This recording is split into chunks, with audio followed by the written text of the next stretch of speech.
Nasi hangat lengkap dengan daging bebek yang lembut berpadu dengan bumbu rempah yang gurih menjadikan nasi bebek salah satu sajian yang cukup populer di tanah air. Dan hari ini kami tidak hanya akan merekomendasikan tempat menyantap nasi bebek yang gurih dan lezat, tapi juga memberikan tips mengolah bebek agar tidak berbau dan alot ketika disantap. Berikut informasi selengkapnya.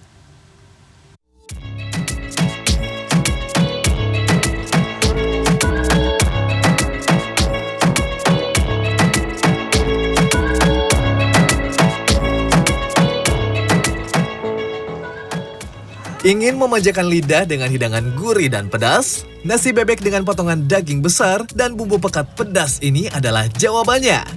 Walau dikenal sebagai sajian khas Madura, banyak pedagang lain yang memodifikasi resep nasi bebek dan berhasil laris manis di pasaran. Salah satu contohnya adalah produsen nasi bebek di kawasan Bekasi, Jawa Barat yang telah eksis selama 15 tahun terakhir. Setiap harinya, tempat ini berhasil menjual 1.000 hingga 1.500 porsi sajian olahan bebek. Salah satu syarat utama agar nasi bebek laris manis dan digemari pecinta kuliner adalah bumbu yang kaya akan rempah, daging bebek yang empuk dan tidak alot, serta tidak ada aroma khas bebek yang bisa mengurangi kenikmatan saat menyantapnya. Yuk kita lihat proses membuatnya. Selamat datang pemirsa di segmen Sehari Menjadi. Sudah lihat kan nasi bebek yang tadi menggiurkan banget. Nah, untuk mendapatkan nasi bebek yang enak itu nggak cuma diperlukan bahan-bahan bumbu yang berkualitas, tapi juga daging yang berkualitas. Kita akan belajar memilih daging bebek yang bagus. Lengkapnya di segmen Sehari Menjadi kali ini. Banyak tuh bebeknya tuh. Wek. Di tempat ini, ratusan ekor bebek hidup yang didatangkan dari Subang, Jawa Barat disortir terlebih dahulu dan dicek kesehatannya sebelum dipotong. Bang Irul, saya mau nanya, ini makannya apa Bang Irul? Ini pakan pur. Makannya pur. Nah ini kan sebetulnya sudah masuk ke wilayah pemotongan nih. Tapi kenapa harus ada yang dikasih makan dulu? Kalau nggak dimakanin ntar kurus. Memilih bebek yang sehat adalah kunci untuk mendapatkan hidangan nasi bebek yang lezat. Bebek yang sehat biasanya bersuara aktif, tidak serak, serta lincah. Hindari bebek yang lemas, lesu, atau bersuara serak karena ini bisa menandakan penyakit. Bebek yang sakit memiliki daging yang kurang berkualitas baik dari segi tekstur, rasa, maupun aroma. Penting juga untuk memisahkan dan merawat bebek yang sakit sebelum dipotong agar tidak menulari yang lain. Lanjut, bebek yang ideal untuk dimasak adalah bebek muda dengan usia sekitar 3-6 bulan. Pada usia ini, daging bebek masih empuk dan belum terlalu alot. Ini yang sudah disembelih, direbus dulu fungsinya untuk apa, Bang Irul? Buat ngempukin bulu. Kalau mati langsung digiling, itu susah bulunya kalau hilangnya.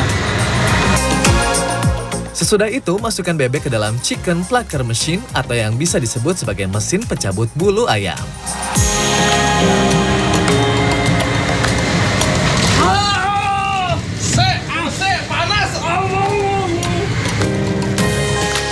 Mesin ini mampu menghilangkan mayoritas bulu yang berukuran besar pada unggas.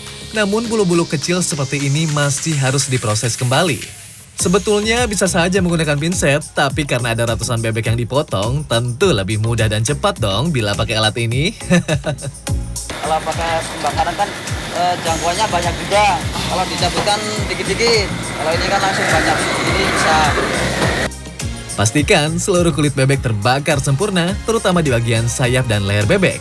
Setelah itu, potong daging bebek menjadi ukuran kecil sesuai kebutuhan. Ada yang 1 ekor menjadi 8 potong, ada juga yang menjadi 12 potong. Bebek yang masih bagus itu yang kayak gimana? Yang berkualitasnya kayak gimana bebeknya? Kalau yang bagus itu yang mulus, yang nggak ada biru-birunya atau nggak ada hitam-hitamnya itu bagus. Yang mulus pokoknya. Agak kayak daging sapi. Nah, catat info ini ya. Ketika memotong bebek, pastikan bagian belakang bebek yang satu ini tidak ikut diolah. Atau olahan bebek Anda akan sangat berbau. Ini yang bikin bau ini. Apa tuh? Yang kayak peluru ini. Nah, ini yang bikin bau ini. Setelah itu, bebek dikemas dan dibawa ke tempat pemasakan nasi bebek. Oke. Nah ini yang sudah dipotong dan akan dikirim ke tempat-tempat pengolahan. Dan pemasakan ya. Dan karena kita mau ke dapur, habis dari kandang bajunya kita ganti baju dulu, oke? Sudah geser sedikit, sudah ganti baju biar nggak bekas bau kandang. Nah ini bebek-bebeknya sudah siapkan untuk diolah menjadi nasi bebek yang gurih dan lezat. Mas, ini langsung olah bebek apa gimana, Mas? Bikin bumbu aja dulu. Bikin bumbu dulu. Iya. Oke, kalau gitu kita bikin dulu bumbunya sebelum kita makan nasi bebek yang. Oke, kita lanjut. Ini adalah rempah-rempah yang digunakan untuk membuat racikan sambal bebek yang gurih dan pedas menggigit. Pertama-tama haluskan kemiri, lada putih, ketumbar, jahe, lengkuas, dan kunyit. Ini kenapa harus pakai kunyit nih, Mas? Kunyit itu biar nggak bau amis sama biar bebeknya nggak pucat. Langkah selanjutnya, siapkan bumbu halus kedua yang terdiri dari bawang putih, jahe, dan lengkuas. Setelah itu, masukkan bebek yang telah dipotong dan dicuci bersih ke dalam wajan berukuran besar. Dan tuang seluruh bumbu yang telah halus sempurna. Ungkep bebek selama 1 jam dengan api kecil, tambahkan juga garam dan penyedap rasa. Kalau lagi ngungkep gini, saya diajarin Mas ya, kuncinya adalah rata nih, Mas. Kalau nggak rata nanti dia warnanya nggak bagus, ada yang belang. Dan takutnya garamnya tidak menyerap sempurna ke setiap bebek. Ntar ada yang asin, ada yang kagak ada rasa bumbunya. Sambil menanti proses ungkep selesai dan bebek menyerap bumbu dengan sempurna, haluskan beberapa bahan lain. Blender kasar bawang merah dan cabai rawit merah. Ya, tekstur bawang merah dan cabai diharapkan terasa pada setiap gigitan. Jadi, untuk bumbu yang satu ini cukup di blender kasar saja ya. Lanjut, aduk bersamaan dengan bebek yang sudah setengah matang. Setelah kurang lebih 3 jam dimasak dalam api kecil, sebagian bebek sudah matang sempurna. Ini dipilihin dulu. Dipilihin dulu? Iya, dipilihin yang matang dulu. Soalnya kadang ada yang merata, kadang enggak gitu. Takutnya kalau belum matang jadi Banyak komplainan ya. Biasa kalau kurang matang ya keras ya, Tom? Iya.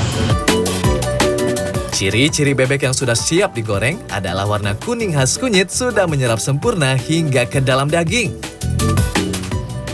Ternyata ketika sudah matang seperti ini, sajian bebek sudah bisa disantap. Nama menunya bebek rica mercon. Sebagian bumbu ungkepan bebek dipisahkan untuk diolah menjadi sambal rica mercon yang pedas membara. Sementara itu, untuk membuat bumbu khas nasi bebek, kita akan menggunakan sisa bumbu ungkepan yang telah meresap sempurna ke dalam daging bebek. Langkah pertama, pisahkan minyaknya terlebih dahulu. Nah kalau ini ada minyaknya ini, gorengnya tuh susah banget, lama banget, jadi prosesnya kayak digoreng. Nah minyaknya ini diambil itu nanti bisa buat kaldu, buat kalau udah kering dicampurin lagi ke sambelnya. Atau bisa juga untuk goreng bebeknya itu, campuran goreng bebek, jadi lebih lezat lah pokoknya. Bebek mengandung lemak alami yang cukup tinggi terutama di kulit dan sekitar rongga perutnya. Saat dipanaskan, lemak ini meleleh dan keluar dari daging dan minyak muncul di permukaan. Untuk memperkuat cita rasa, tambahkan lagi 3 kg bumbu giling kasar, yakni bawang merah dan cabai rawit merah. Kemudian keringkan sisa bumbu ungkepan dengan cara dipanaskan di atas api kecil hingga mengeluarkan aroma harum. Proses menghilangkan kadar air hingga 90% ini membutuhkan waktu 1 jam dengan api besar. Dan pada proses ini, tangan tak boleh berhenti mengaduk. Dan setelah 1 jam yang panjang, bumbu untuk cocolan bebek sudah selesai.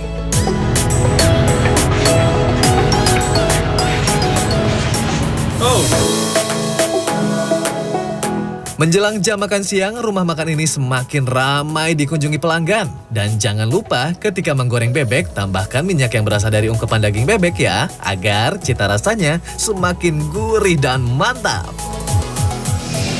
Empuk, yang pasti ya empuk gitu kan, terus bumbunya meresap, terus apalagi sambalnya tuh, waduh the best deh. Rasanya gurih, bumbunya juga meresap. Pas dah di mulut pokoknya. Terjangkau kok mas, sesuai sama rasa, ada harga gitu deh.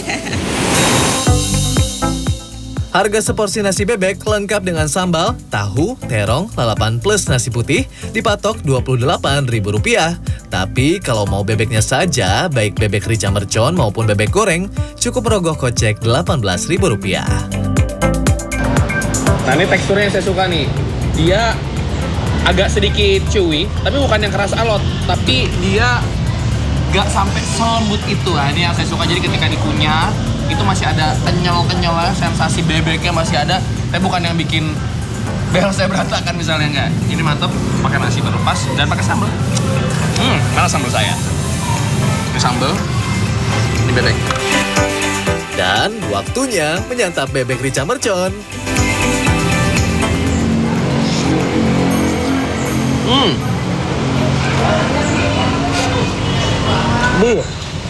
Wow.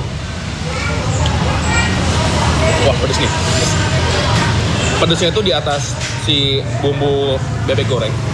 Tapi yang saya suka dia tekstur bebeknya tuh jauh lebih lembut ketimbang yang si bebek ini. Wah, pedes banget ya. Makan nasi. Wah. Oh. Untuk mendapatkan racikan seporsi nasi bebek yang lezat hingga ke tulang-tulangnya, ternyata ada perjalanan panjang yang sudah dilewati. Ya waktu itu masih baru gitu, dapat orderan nasi box sampai kita libur itu ya. Karena masih baru, masak belum profesional banget gitu, masih panas-panas, kita tutup. Takut ada laler atau takut ada apa gitu ya. Ternyata uapnya itu turun lagi dan bikin basi gitu bebeknya. Aduh, itu jadi kacau itu. Itu 120 porsi waktu itu. Dan pengalaman paling pahit yang pernah dijalani pemilik bisnis di tempat ini adalah kegagalan produksi yang mencapai kerugian hingga puluhan juta rupiah. Waktu itu kan kita udah mulai rame gitu. Nah, kita simpen stok itu kan di freezer. Jadi nggak keisi tuh. Nggak keisi tokennya. Jadi satu freezer itu Mas basi. 20 jutaan lah ruginya. Wah, pemirsa, rasa-rasanya satu porsi nasi tidak akan cukup nih buat saya. Lanjut nasi yang kedua. Huhuy. Walaupun si bebek rica ini nih empuknya dapet, gurihnya dapet, cuman buat saya pribadi saya lebih suka si bebek yang goreng plus dengan si sambal ini.